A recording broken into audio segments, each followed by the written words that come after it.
نحمد نصلی علی رسول الکریم اما بعد فاعوذ باللہ من الشیطان الرجیم بسم اللہ الرحمن الرحیم۔ ہم قرآن مجید کی تفسیر کر رہے ہیں اور سورہ البقرہ کی آیت نمبر 124 پر پہنچے ہوئے ہیں۔ شروع کرتے ہیں۔ اعوذ باللہ من الشیطان الرجیم بسم اللہ الرحمن الرحیم۔ وَإِذِ ابْتَلَىٰ إِبْرَاهِيمَ رَبُّهُ بِكَلِمَاتٍ فَأَتَمَّهُنَّ قال إني جاعلك للناس إماما قال ومن ذريتي قال لا ينال عهد الظالمين۔ اور جب ابراہیم علیہ السلام کو ان کے رب نے کئی باتوں سے آزمایا اور انہوں نے سب کو پورا کر دیا تو اللہ تعالیٰ نے فرمایا میں تمہیں لوگوں کا امام بنا دوں گا۔ عرض کرنے لگے اور میری اولاد کو فرمایا میرا وعدہ ظالموں سے نہیں۔ اس آیات میں اللہ سبحانہ وتعالیٰ ہمیں حضرت ابراہیم علیہ السلام کے بارے میں بتا رہے ہیں، ایک ایسے انسان کی مثال بتا رہے ہیں جو کہ جس کو اللہ تعالیٰ نے خود قرآن میں ایک امت کہا، یعنی حضرت ابراہیم علیہ السلام کو اکیلے کو ایک امت کا نام دیا اور ان کی مکمل فرما برداری کا ہمیں بتا کے ایک طرح سے امت مسلمہ کو ایک نمونہ پیش کیا کہ یہ ہوتی ہے فرما برداری، اور بنی اسرائیل کو بتایا کہ تم جس باپ کی طرف تم اپنی نسبت پر فخر کرتے ہو تو وہ کیسا تھا، دیکھو اس کا طریقہ کیسا تھا اور تم کہاں چلے گئے۔ تو اب اس وجہ سے حضرت ابراہیم علیہ السلام کے بارے میں بتایا جا رہا ہے۔ تو یہاں پر ہم پڑھتے ہیں اللہ تعالیٰ نے فرمایا اور اس کا کیا معنی ہوتا ہے؟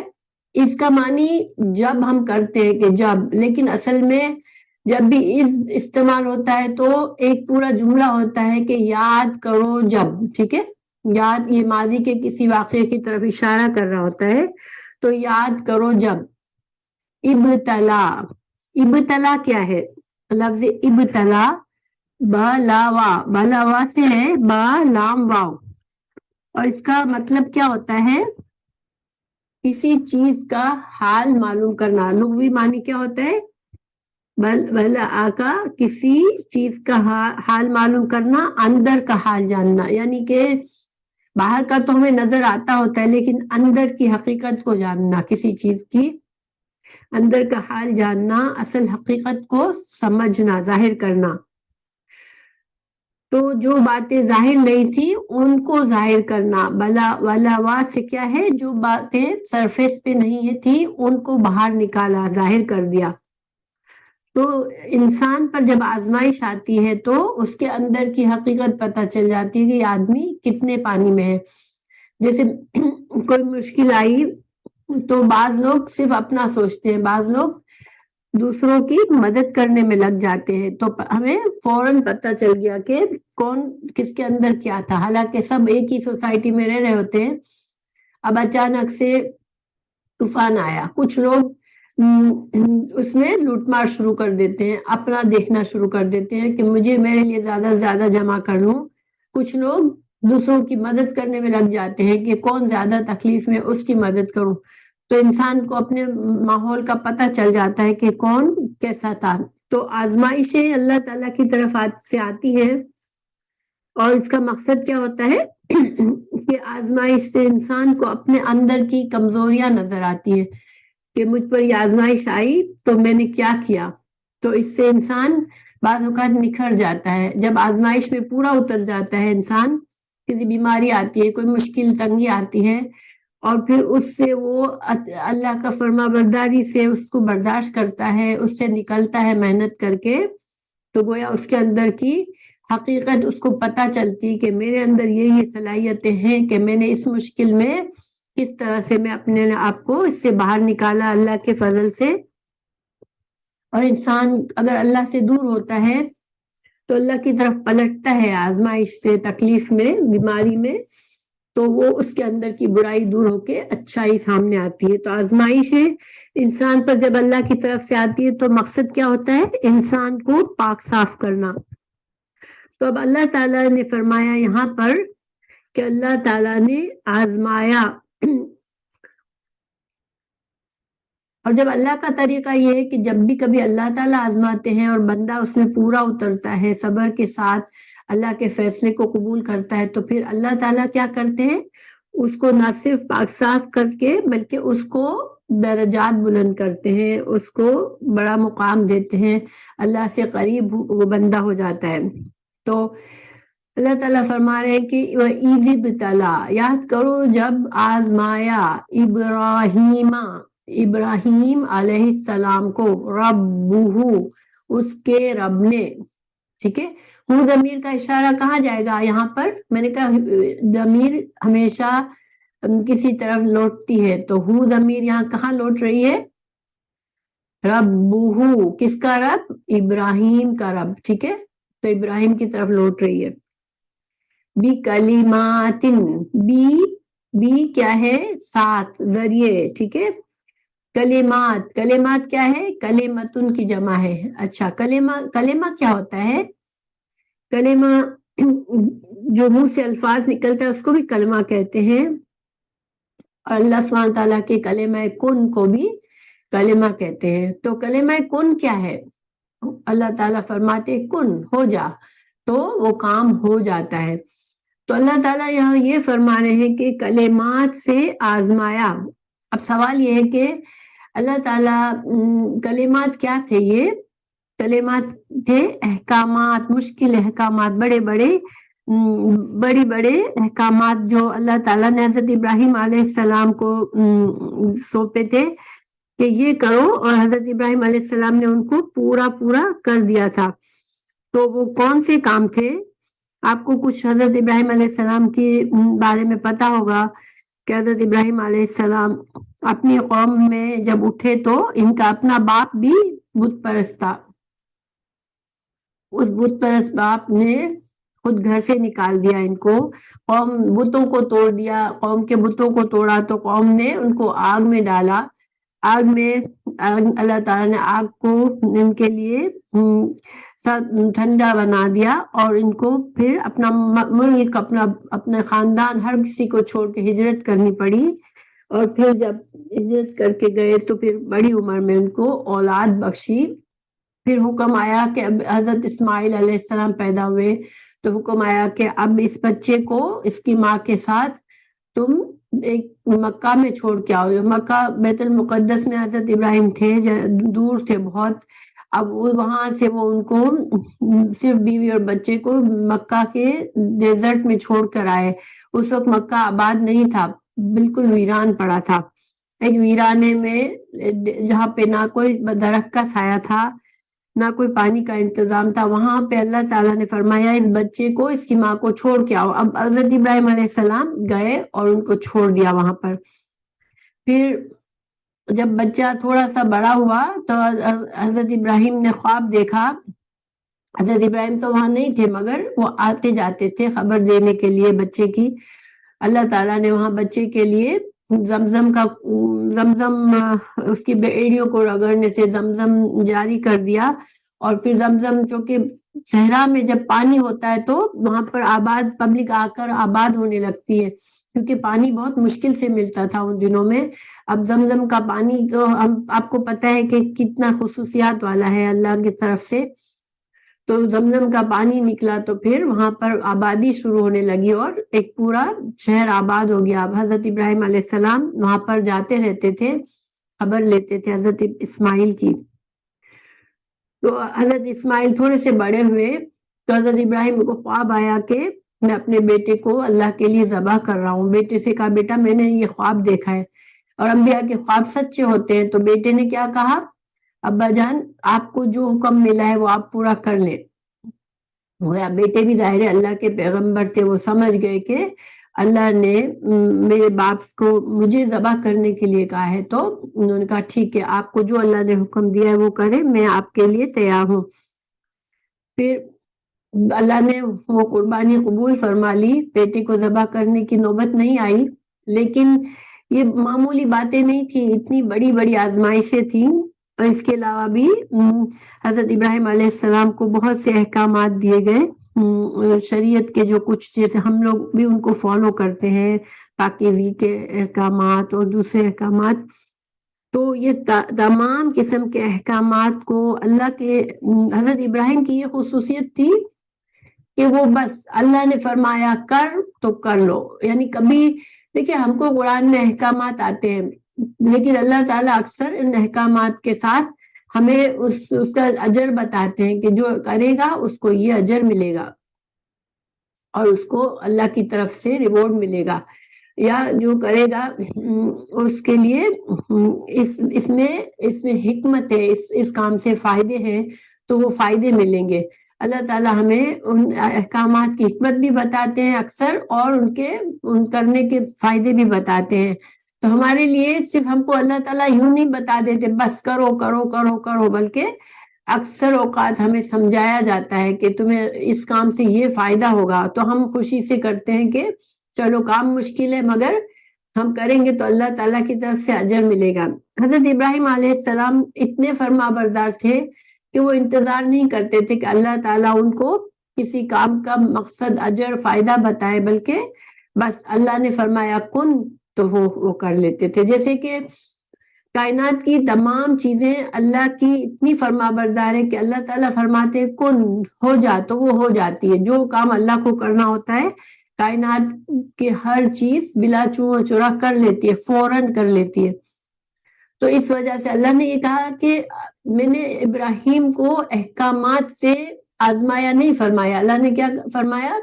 میں نے کلمات سے آزمایا، یعنی کہ صرف ان کو مشکل ترین احکامات دیے اور حضرت ابراہیم علیہ السلام فوراً کرتے گئے، کبھی سوچا نہیں. جیسے اب دیکھیں مثال کے طور پر باپ کو خواب آیا ہے کہ بیٹے کو ذبح کرنا ہے، اب انہوں نے اس کو کیوں سمجھا کہ اللہ کا حکم ہے، کہ ان کو معلوم تھا کہ انبیاء کے خواب سچے ہوتے ہیں، مگر وہ خواب تھا تو وہ بہانہ بھی بنا سکتے تھے کہ ارے یہ تو خواب ہے، چلو نا شاید میں نے ایسے ہی خواب دیکھ لیا ہے، کبھی اللہ تعالیٰ مجھے کیوں بیٹے کو ذبح کرنے کو کہیں گے، کر کے ٹال مٹول بھی کر سکتے تھے، پوچھ بھی سکتے تھے کیا اللہ تعالیٰ میں نے خواب دیکھا ہے تو کیا یہ مجھے ذبح واقعی میں کرنے کا ہے یا صرف میرا خواب ہے. نہیں، بس فوراً بیٹے سے کہا بیٹا مجھے یہ خواب آیا ہے تو اب تم بتاؤ کیا کریں.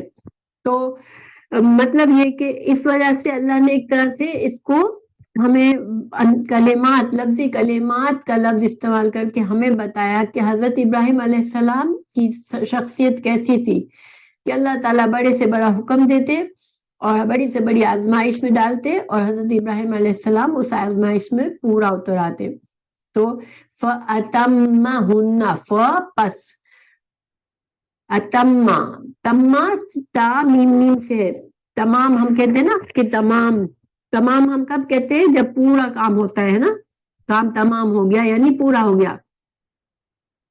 تو تمام کا جب لفظ استعمال ہوتا ہے تو اس میں ایک تو یہ مطلب ہوتا ہے کہ اچھی طرح کام، جس مقصد سے کام کرنا تھا وہ کام مقصد پورا ہو کر کام پورا ہوا ہے. دیکھیں اگر ہمیں ایک کام کہا جائے کہ یہ کپڑے دھو لو، ٹھیک ہے، اب کپڑوں کو ہم نے پانی میں یوں ہی ڈال کے سکھا دیا، اب اس کے اوپر گندگی لگی ہوئی ہے، دھبے لگے ہوئے، کچھ بھی صاف نہیں ہوئے، میل صاف نہیں ہوا، تو ہم نے کام کو تمام نہیں کیا. ٹھیک ہے، کام تمام کب ہوگا؟ جب ہم کپڑوں کو اچھی طرح سے اس کے اوپر سے داغ دھبے مٹی ہٹائیں گے، اس کو رگڑ کے صاف کر کے دھو دیں گے، تو پھر ہم نے کام کو تمام کیا. تو تمام کرنا کا مطلب ہے کہ صحیح پورا کام اللہ تعالیٰ نے جتنے بھی آزمائشیں دی، جتنے بھی بڑے بڑے کام دیے، تمام کو پورا صحیح کر دیا. حضرت ابراہیم علیہ السلام نے اچھے طریقے سے ان کو پورا کیا. اور ہننا ضمیر ہے، تما پورا کیا، ہننا ان کو، تو ہننا ضمیر مؤنث کی ہے اور جمع مؤنث کی ہے. اور یہ ضمیر جمع کی کیوں آئی ہے؟ ضمیر کہاں جا رہی ہے؟ کلمات کی طرف، اور کلمات، لفظ کلمات جو ہے وہ مؤنث ہے عربی میں، اس وجہ سے یہ مؤنث کی ضمیر آئی ہے کہ ان کلمات کو پورا کیا. ٹھیک ہے، پھر قالا فرمایا، اللہ سبحانہ تعالیٰ نے جب فرمایا انی بے شک میں، انی میں کا ترجمہ کہاں سے آیا؟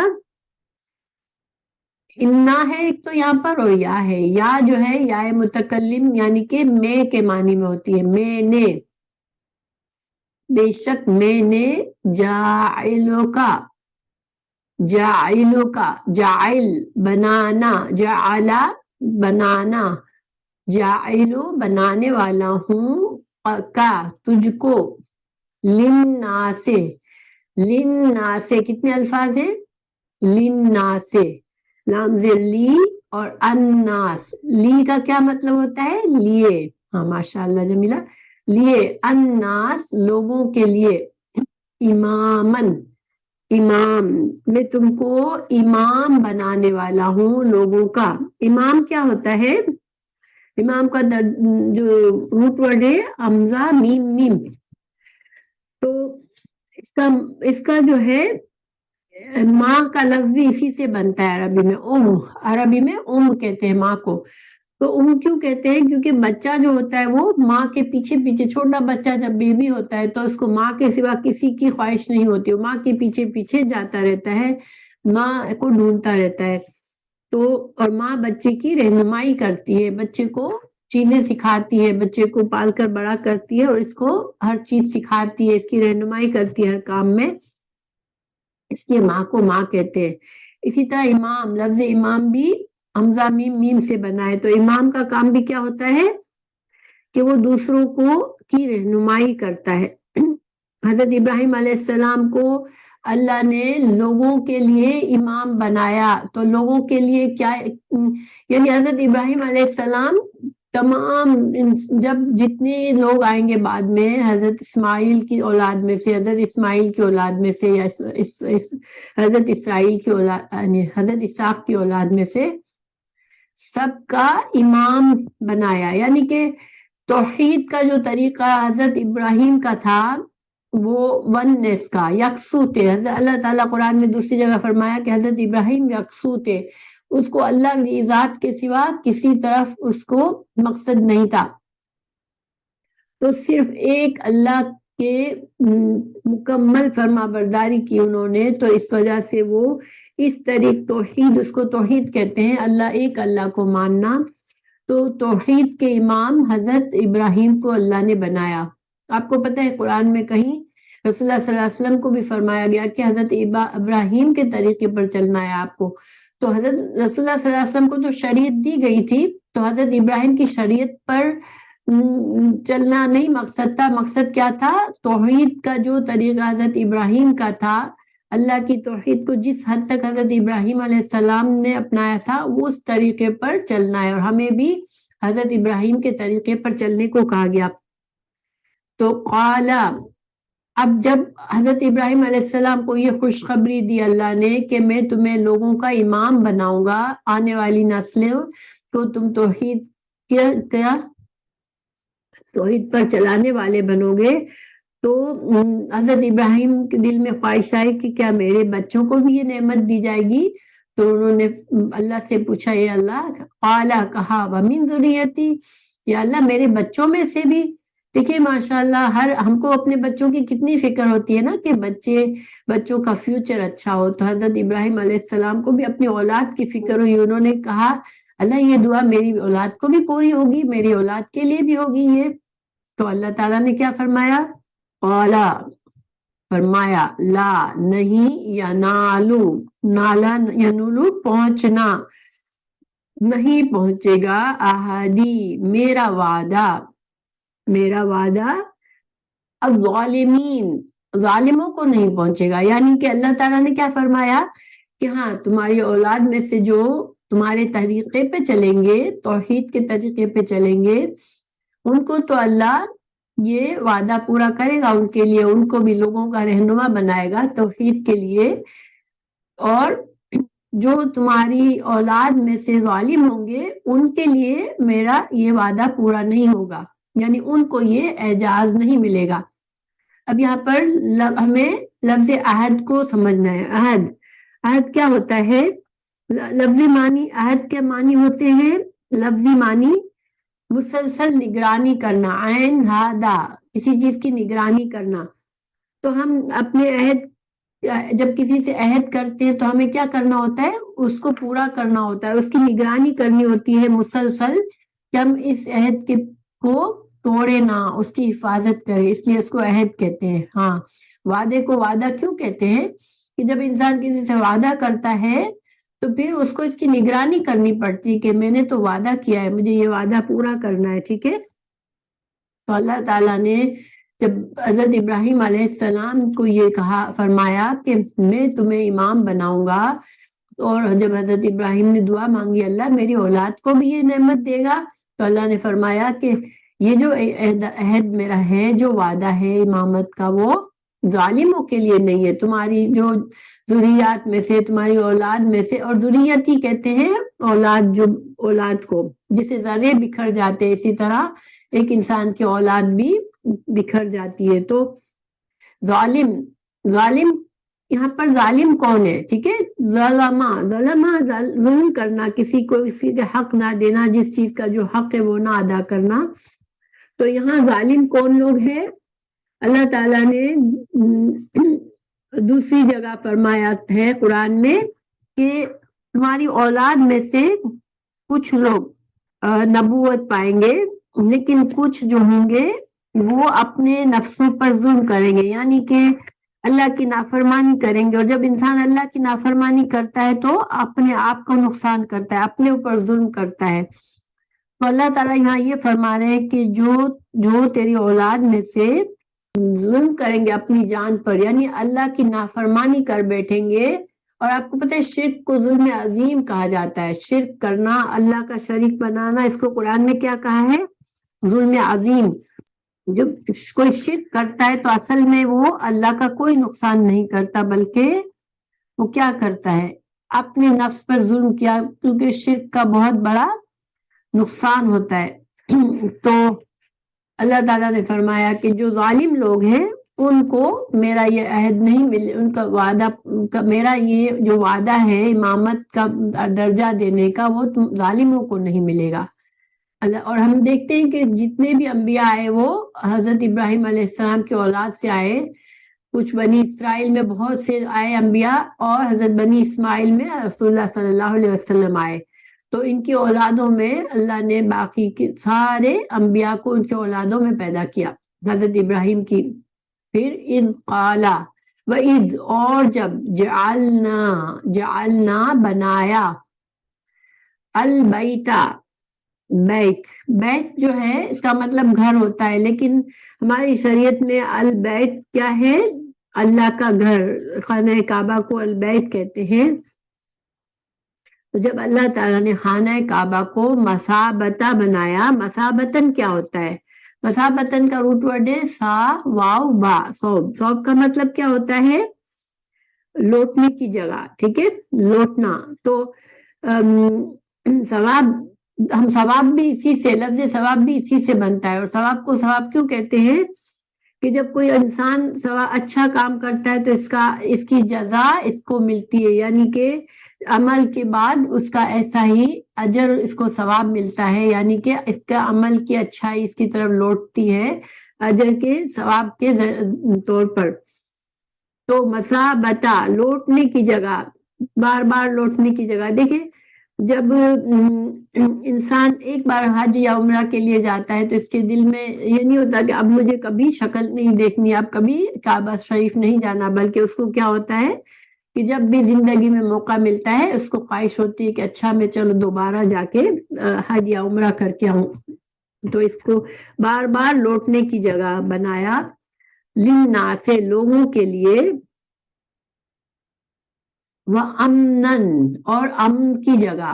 آپ کو پتہ ہے کہ خانہ کعبہ امن کی جگہ ہے، وہاں پر قتال منع فرمایا اللہ تعالیٰ نے، کسی کے ساتھ ظلم کرنا منع فرمایا ہے، کسی جانور کو بھی تکلیف نہیں دینی، تو وہ امن ہے۔ اور آپ کو پتہ ہے جاہلیت میں بھی خانہ کعبہ میں اگر کوئی ہوتا تو پھر جیسے باپ کو کسی کے باپ کو کسی نے قتل کر دیا ہے، اب خانہ کعبہ میں اس کو اس قاتل ملا، تب بھی وہ اس قاتل کو کچھ نہیں کہے گا، کیونکہ وہ خانہ کعبہ میں ہے۔ تو یہ خانہ کعبہ کو اللہ نے امن کی جگہ بنایا ہے لوگوں کے لیے، اور بار بار لوٹنے کی جگہ بنایا ہے۔ اللہ تعالیٰ نے پھر حضرت ابراہیم کو چونکہ امام بنایا تھا تو انہوں نے پھر ہمیں پتہ چلے گا اگلی آیت میں کہ حضرت اسماعیل کے ساتھ مل کے خانہ کعبہ کی تعمیر کا حکم دیا گیا تھا، اور دونوں باپ بیٹے نے خانہ کعبہ کو بلڈ کیا تھا۔ تو اللہ تعالیٰ فرما رہے کہ پھر اس گھر کو وہاں پر اللہ نے کیا کیا، اس کو لوگوں کے بار بار پلٹنے کی جگہ بنا دیا اور امن کی جگہ بنا دیا۔ وَاتَّخَذُوا، اور اللہ تعالیٰ نے حکم دیا اور بناؤ، اتخذا اخذا سے ہے بنا لو، من مقامی، اب اللہ تعالیٰ تمام مسلمانوں کو یہ حکم دے رہے کہ بنا لو، من سے مقامی، مقام جگہ کو کہتے ہیں، قام یقوم کھڑا ہونا، تو جگہ، اس سے جگہ کا لفظ بنتا ہے ابراہیم کو، مصلی، مقام ابراہیم کو نماز کی جگہ بنا لو، اللہ تعالیٰ نے لوگوں کو حکم دیا۔ اور آپ کو پتہ ہے کہ جب ہم عمرہ یا حج کرتے ہیں اور طواف کر کے ہمیں آخر میں طواف کے اینڈ میں کیا کرنا ہوتا ہے، 2 رکعت ہمیں مقام ابراہیم کے پیچھے جا کے 2 رکعت نفل پڑھنے ہوتے ہیں، ٹھیک ہے، ہم اس جگہ کو ہم مصلی، اللہ کا حکم پورا کرتے ہیں تو اس جگہ جا کر ہم نماز پڑھتے ہیں۔ اور مقام ابراہیم کیا تھا، جب خانہ کعبہ بنا رہے تھے حضرت ابراہیم علیہ السلام تو حضرت اسماعیل ان کو اٹھا کے اینٹیں دیتے تھے، اور ابراہیم اینٹوں کو جما رہے تھے اور دیواریں بنا رہے تھے۔ جب دیوار تھوڑی اونچی ہو گئی تو پھر حضرت ابراہیم ایک پتھر پر کھڑے ہو کے کرتے تھے، تو وہ پتھر پہ حضرت ابراہیم کے نشانوں کو، پیروں کے نشانوں کو اللہ نے محفوظ فرما لیا اور اس جگہ کو خاص اہمیت دی۔ یہ بھی اللہ کی ایک نعمت تھی، جب انہوں نے ایک اتنا بڑا کام کیا تو اللہ تعالیٰ نے ویسے نعمت کے طور پر اس نشانی کو، حضرت ابراہیم کے پیروں کی نشانی کو محفوظ فرما لیا اور ہمیں حکم دیا کہ ہم وہاں پر اس جگہ کو مصلی بنائے، وہاں پر ہم نماز پڑھے۔ وَعَهِدْنَا، اور وعدہ لیا، عہدہ سے ہے اور اللہ نے وعدہ لیا، یا نا کی ضمیر اللہ سبحانہ تعالیٰ کے لیے ہے۔ کبھی کبھی قرآن میں نا جو ہے وہ جمع کی ضمیر ہے، ٹھیک ہے، ہم نے، مگر اللہ تعالیٰ کا جیسے شاہی انداز ایک ہوتا ہے، جب اللہ تعالیٰ کوئی خاص بڑے حکم کی بات کرتے ہیں تو ہم نے حکم دیا، ہم نے فرمایا، تو اللہ تعالیٰ اس طرح کہتے ہیں۔ اور کبھی کبھی یہاں پہ جعلنا، ہم نے بنایا، کبھی کبھی اللہ تعالیٰ اپنے لیے میں کا صیغہ استعمال کرتے ہیں کہ میں نے یہ کیا، کبھی کبھی ہم کا کرتے ہیں، یہ اللہ سبحانہ تعالیٰ کے شاہی انداز ہے۔ عہدنا، ہم نے عہد لیا، الا طرف، ابراہیم علیہ السلام سے، و اسماعیلا، اور اسماعیل علیہ السلام سے، ان، یہ کہ طہارا جو ہوتا ہے وہ پاکیزگی، صفائی ستھرائی کے لیے آتا ہے، ظاہری اور باطنی دونوں۔ اللہ کے گھر کو پاک رکھو، گندگی سے پاک رکھو، صاف ستھرا رکھو۔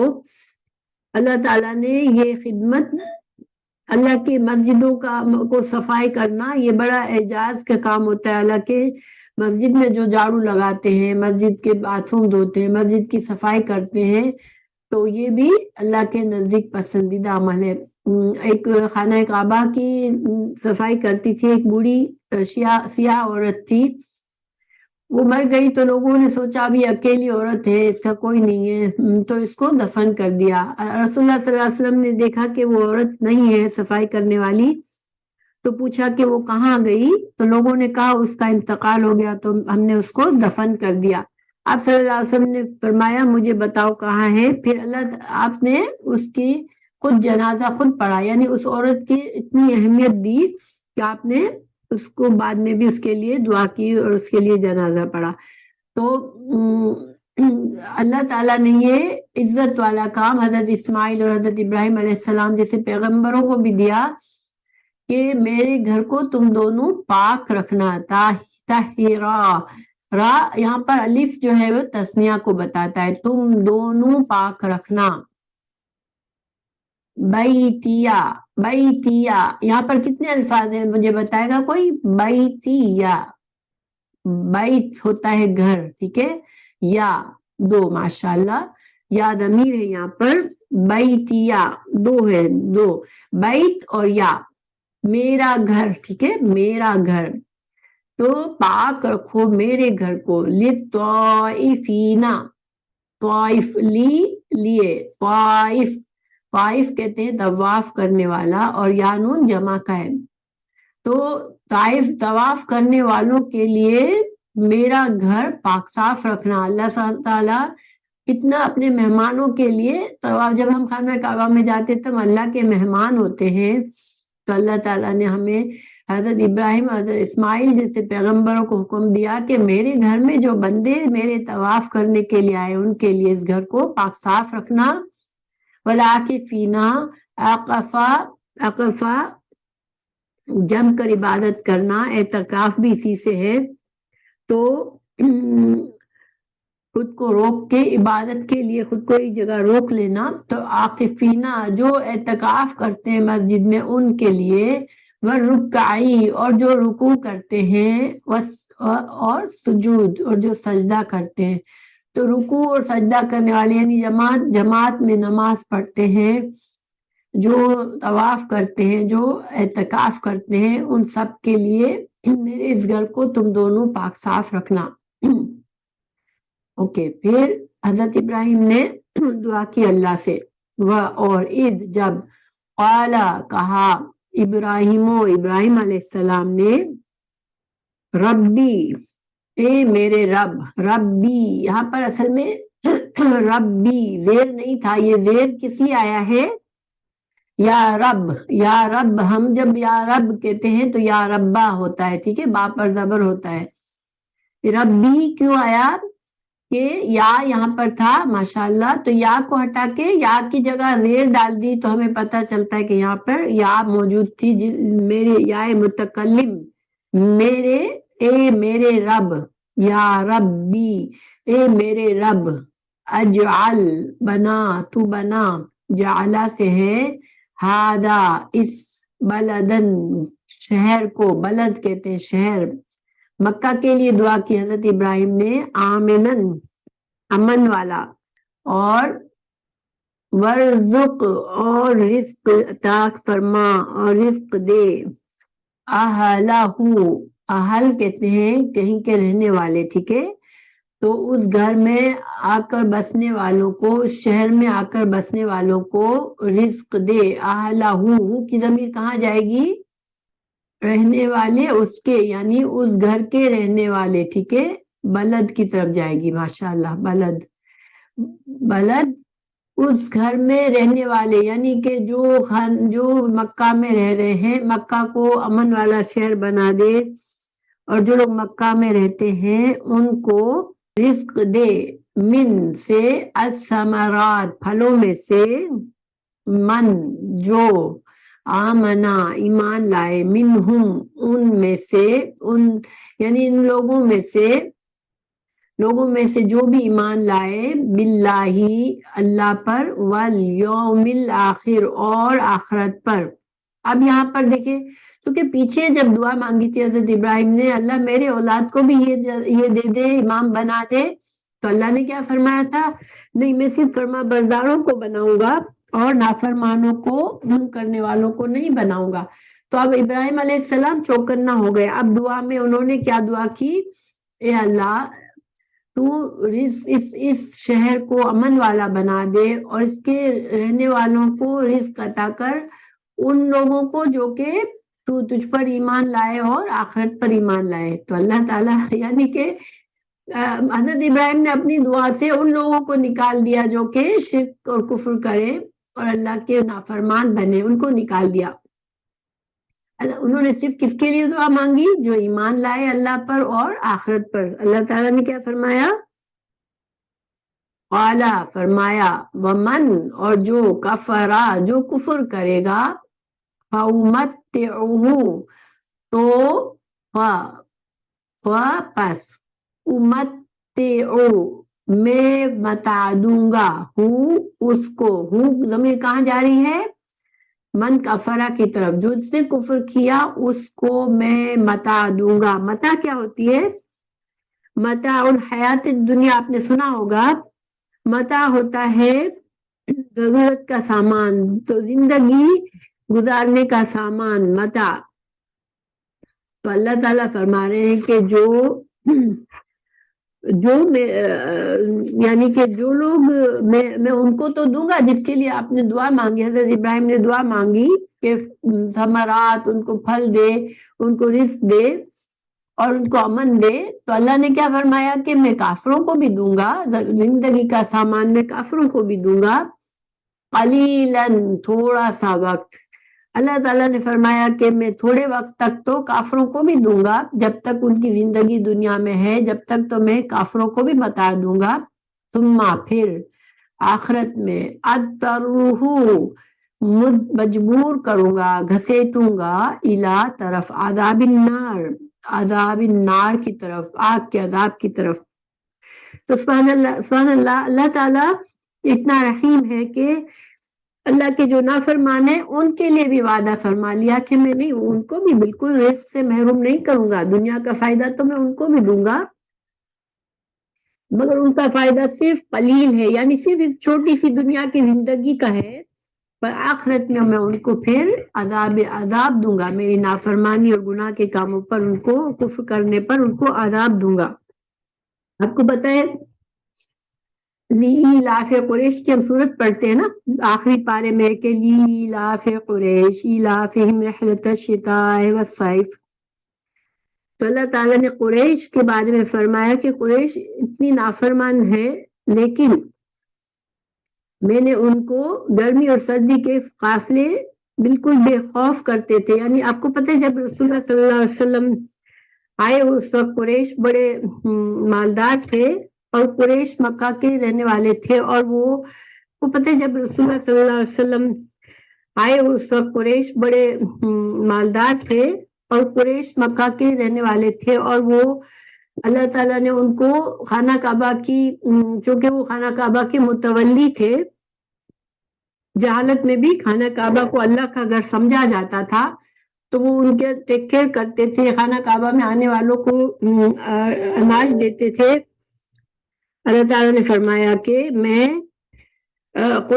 قریش کو میں نے اتنی عزت دی خانہ کعبہ کی حفاظت کرنے پر کہ وہ سردی اور گرمی کے قافلے، ان کے تجارت کے قافلے اتنے امن کے ساتھ ہر جگہ جاتے ہیں، اور لوگ قریش کے قافلوں کو نہیں لوٹتے تھے اور دوسرے قافلوں کو لوٹ لیتے تھے. تو یہ امن اللہ نے مینشن کیا کہ میں نے دیا تھا ان کو یہ عزت میرے گھر کی وجہ سے ان کو ملی ہوئی تھی. تو میں یعنی ایک مثال میں دے رہی ہوں کہ اللہ تعالیٰ کافروں کو بھی متاع دیتا ہے، متاع دنیا کا سامان دیتا ہے، دنیا کی نعمتیں دیتا ہے، مگر پھر ان کے لیے صرف دنیا میں ہی ہوتا ہے جو کچھ ہے، بس آخرت میں ان کے لیے پھر کچھ نہیں ہوتا. بئس المصیر، و اور بئسا بہت بری جگہ ہے، المصیر مصیر مصر میم سارا مصر لوٹنے کی جگہ. یعنی کافروں کے لیے دنیا میں تو ٹھیک ہے نعمتیں دے گا اللہ، مگر آخرت میں ان کے لیے ان کی لوٹنے کی جگہ بہت بری ہے. وَإِذْ اور پھر یاد کرو جب یرفعو جب بلند کر رہے تھے، یرفعو رفع سے ہے بلند کرنا، ابراہیم علیہ السلام القواعد بنیادیں، قاعدہ بیٹھنا ہوتا ہے، تو بنیاد کے اوپر دیواریں بیٹھتی ہے نا، اس لیے اس کو قواعد کہتے ہیں، من البیت بیت اللہ کے. اب اللہ تعالیٰ ہمیں ایک اور واقعہ بتا رہے کہ جب بیت اللہ کی دیواریں بلند کر رہے تھے حضرت ابراہیم اور حضرت اسماعیل، تو جب حضرت ابراہیم کو اللہ نے حکم دیا کہ بیت اللہ کو تعمیر کرو، جب تک حضرت اسماعیل بڑے ہو گئے تھے، تو حضرت ابراہیم جہاں رہتے تھے وہاں سے گئے، سفر کیا، مکہ میں گئے اور حضرت اسماعیل کو لے کر پھر کعبہ کی تعمیر فرمائی. تو اس وقت یہ اتنا بڑا کار خیر کر رہے تھے، مگر دعا کیا مانگ رہے تھے؟ ربنا، اے ہمارے رب. وہ دونوں باپ بیٹے کیا دعا کر رہے تھے؟ کہ ہمارے رب تقبل قبول فرما لے، قبل تقبل قبول ہم بھی بولتے ہیں، قبول فرما لے، منا ہم سے قبول فرما لے، یعنی ہم جو خدمت کر رہے ہیں، ہم جو نیکی کا کام کر رہے ہیں، اے اللہ تو ہم سے، اے ہمارے رب تو ہم سے قبول فرما لے، انکا بے شک آپ، بے شک اے اللہ، بے شک تو، انتا تو ہی، السمیع سننے والا ہے دعاؤں کو، العلیم اور جاننے والا ہے کہ ہم کس نیت سے کام کر رہے ہیں۔ اللہ ہم تیرے گھر کو تعمیر کر رہے ہیں تو ہم سے ہم اس نیک کام کو پورا کر لے، قبول کر لے۔ دیکھیے جب انسان نیکی کرتا ہے، یہ اللہ کے پیغمبر تھے اور اتنا بڑا کام کر رہے تھے لوگوں کے لیے، خانہ کعبہ کی تعمیر کر رہے تھے، مگر کتنا اللہ سے عاجزی سے دعا کر رہے تھے کہ اللہ ہماری اس کوشش کو تو قبول کرنا۔ تو اس سے ہمیں کیا پتہ چلتا ہے کہ جب بھی ہم کوئی نیکی کا کام کرے تو ہمیشہ ایک مومن دل میں ڈرتا ہے کہ اللہ مجھ سے کوئی غلطی ہو جائے تو معاف کرنا، میری اجر و ثواب کو قائم رکھنا اور میری نیکی کو پسند فرمانا، ٹھیک ہے۔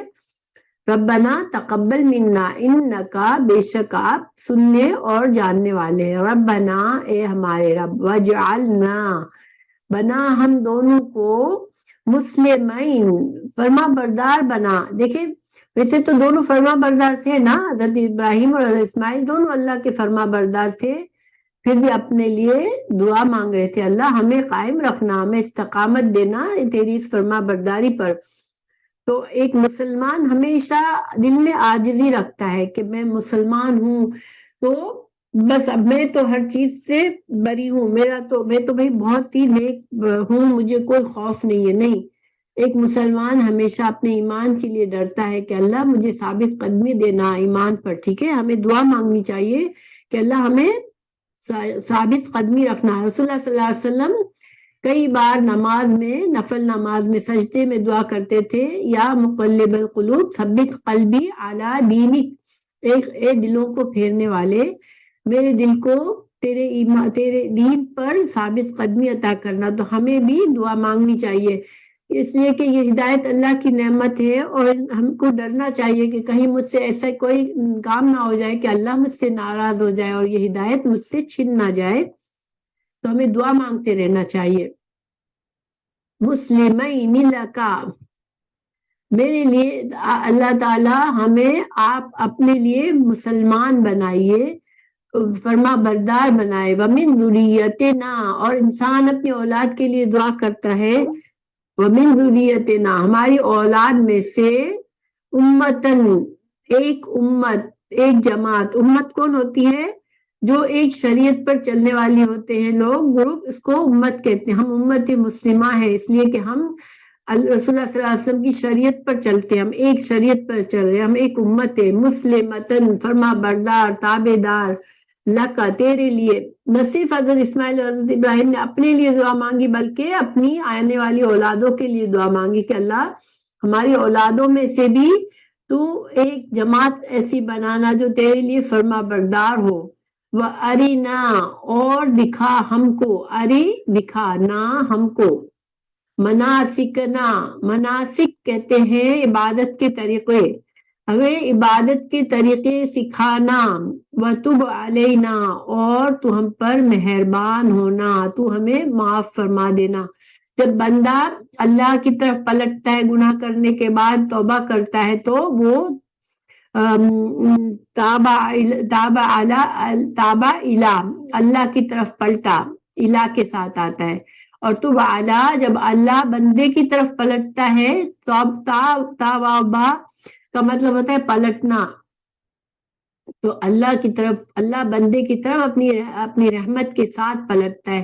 جب انسان گناہ گاری کے کام کر رہا ہوتا ہے، گناہ کے کام کر رہا ہوتا ہے تو اللہ اپنی رحمت کی نظر اس سے پھیر لیتے ہیں، لیکن جب بندہ توبہ کرتا ہے، معافی مانگتا ہے، پھر سے نیکی کے کام کرتا ہے تو اللہ اب بندے کی طرف مہربانی کی نظر سے پھیرتا ہے۔ انکا بے شک تو، انتا تو ہی، التواب توبہ بہت زیادہ توبہ قبول کرنے والا، الرحیم بار بار رحم فرمانے والا ہے۔ کتنی پیاری دعا مانگی ہے نا حضرت ابراہیم اور اسماعیل نے، نہ صرف اپنے لیے اپنے نیک کام کی قبولیت کی دعا مانگی، اپنے ایمان کی مضبوطی کی دعا مانگی، اپنی ذریات، اپنے آنے والی اولادوں کے لیے فرما بردار امت کی دعا مانگی کہ وہ فرما بردار امت ہو، اور ساتھ ساتھ ہم کو دکھا دے، ہمیں دین کے طریقے سکھا دے۔ دیکھیں بعض لوگ بہت اچھے ہوتے ہیں لیکن ان کو صحیح دین کا طریقہ ہی نہیں معلوم ہوتا، تو اس کے لیے بھی دعا مانگنا چاہیے کہ اللہ ہمیں صحیح دین سکھا دے، تو ہمیں صحیح طریقے سکھا دے، وہ طریقے جو تجھے پسند ہے، وہ عبادت کے طریقے سکھا دے، اور پھر ہم سے جو گناہ ہو جائے، جو غلطی ہو جائے تو ہمیں معاف فرما دے۔ انکا انت التواب الرحیم، تو ہی صرف معاف فرمانے والا ہے۔ پھر انہوں نے دعا مانگی ربنا، اے ہمارے رب، وابعث، بھیج، بعثا کا مطلب ہوتا ہے حرکت میں لانا، تو بعثا رسول کو مبعوث کرنا، مطلب ایک رسول کو اسلام کی تحریک کے ساتھ اللہ تعالی حرکت میں لاتا ہے، وہ لوگ بندوں میں دین کا پھیلاتا ہے، دین کو پھیلاتا ہے، تو ابعث، بھیج، فیہم، ان میں، ان لوگوں میں، رسولن، ایک رسول،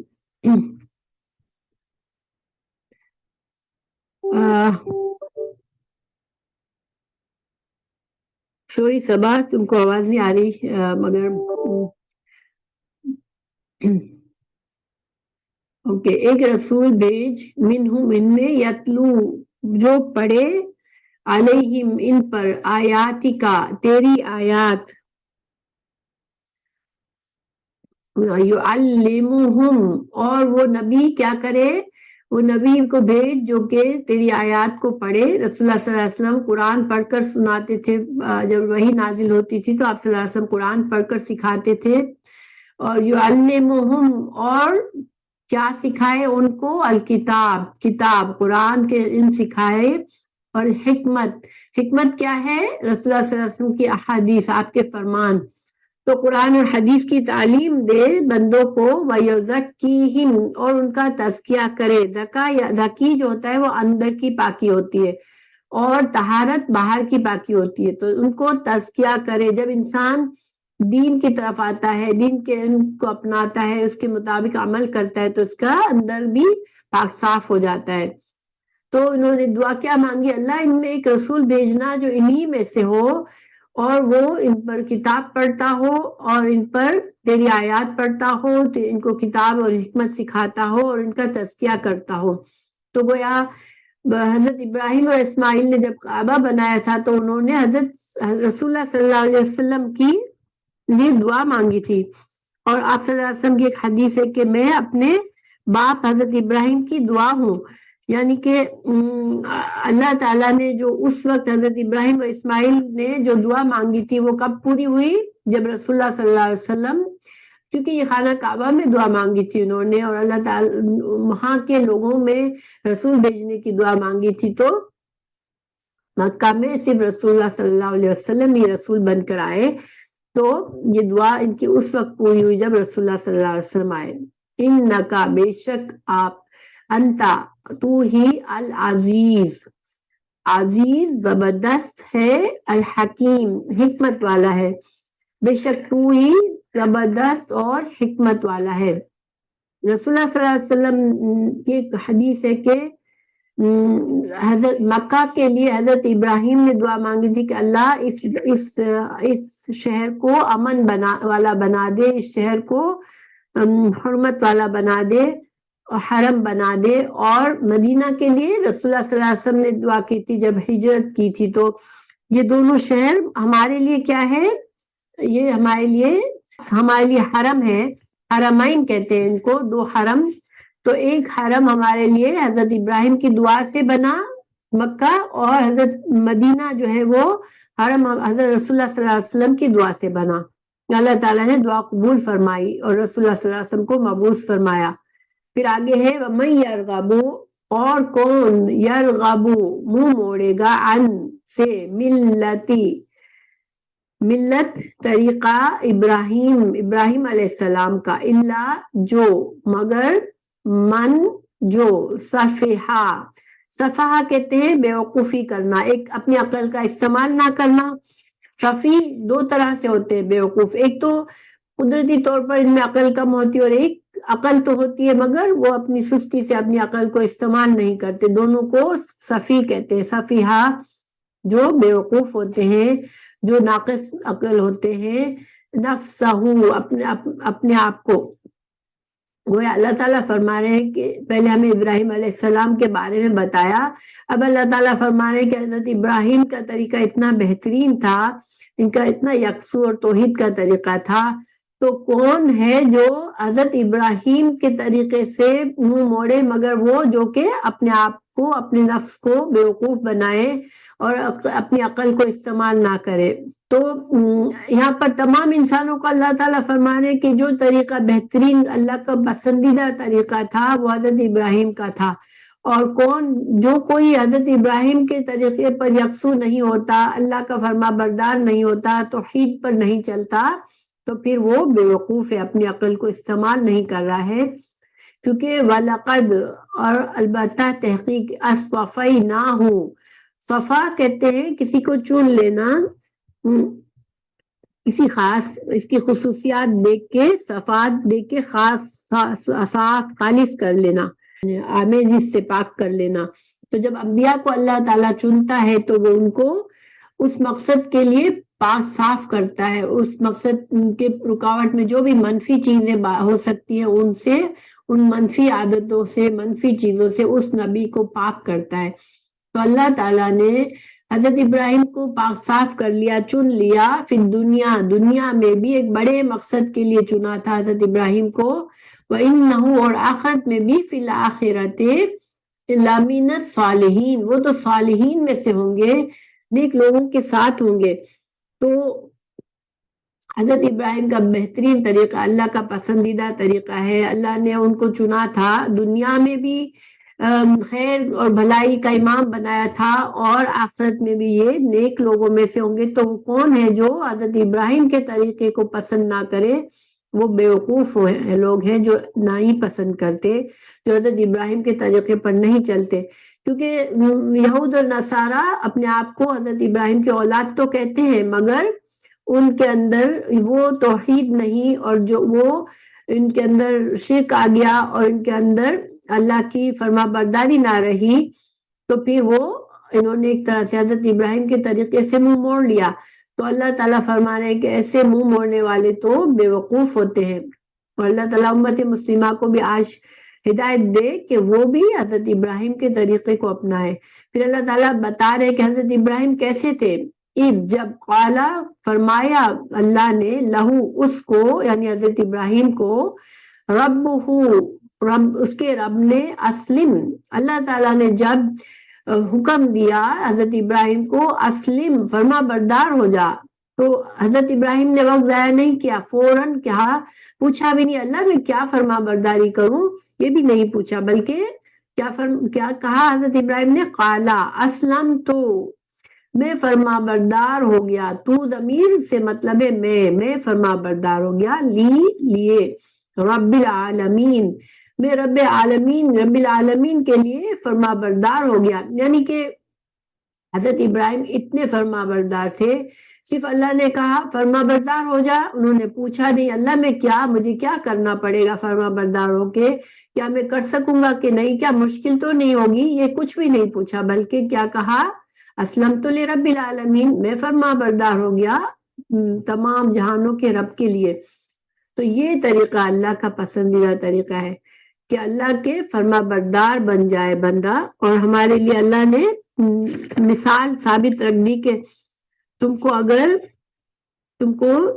اللہ کا فرما بردار بننا ہے تو تمہیں یہ طریقہ استعمال کرنا ہے. کیونکہ اللہ سبحانہ تعالیٰ وہ کون سا طریقہ پسند ہے. اور دوسرا ہمیں یہ پتا چلا کہ جب انسان اللہ کا فرما بردار ہو جائے تو ہمیشہ دل میں ڈرتا رہے, دعا کرتا رہے کہ اللہ اسے استقامت دے اور ہمیشہ فرما بردار بنائے. اور دوسرا ہمیں یہ پتا چلا کہ جب بھی ہم نیکی کے کام کریں تو اللہ سے دعا مانگے کہ اللہ اس نیکی کو قبول کرے اور ہمیں اس میں ایسے کام کرنے سے بچائے جس سے ہماری نیکی ضائع ہو جائے. آپ کو پتہ ہے جب انسان اللہ کے نافرمانی کے کام کرتا ہے تو ہماری نیکیاں ضائع ہو جاتی ہے. بعض اوقات کسی کو صدقہ دیا, پھر ہم سب کو کہتے پھرتے ہیں یا ہم اس انسان پر احسان جتاتے ہیں تو کیا ہوا؟ ہمارا صدقہ ضائع ہو گیا۔ اس لیے نیکیوں کی حفاظت کرنا بھی اتنا ہی ضروری ہے جتنا نیکی کرنا ضروری ہے۔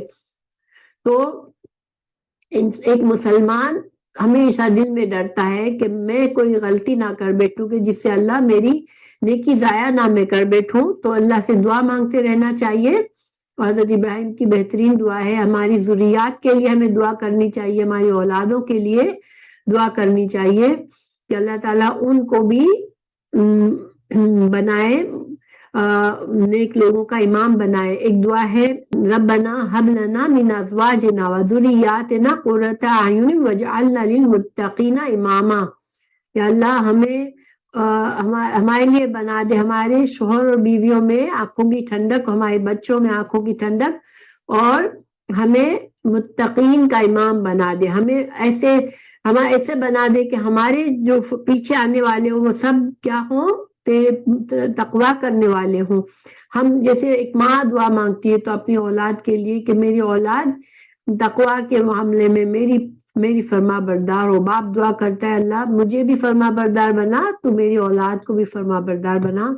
تو اللہ تعالیٰ ہم کو سب کو اپنی ہدایت دے، اور ہماری اولادوں کو خاص طور سے اللہ تعالیٰ، اس ملک میں ہم رہ رہے ہیں، اللہ تعالیٰ ان کی حفاظت کرے اور ان کو دین کا صحیح طریقہ سکھائے، اور اللہ تعالیٰ ان کے دلوں میں اپنی محبت ڈالے، اور اس دین اللہ اپنی فرما برداری ڈالے ہمارے اولادوں کے اندر کہ وہ بھی نیک بن جائے، کیونکہ صرف نیک اولاد ہمیں آخرت میں فائدہ دے گی کہ وہ ہمارے لیے ثواب جاریہ بنے گی، دنیا میں بھی اور آخرت میں بھی ہماری آنکھوں کی ٹھنڈک بنے گی۔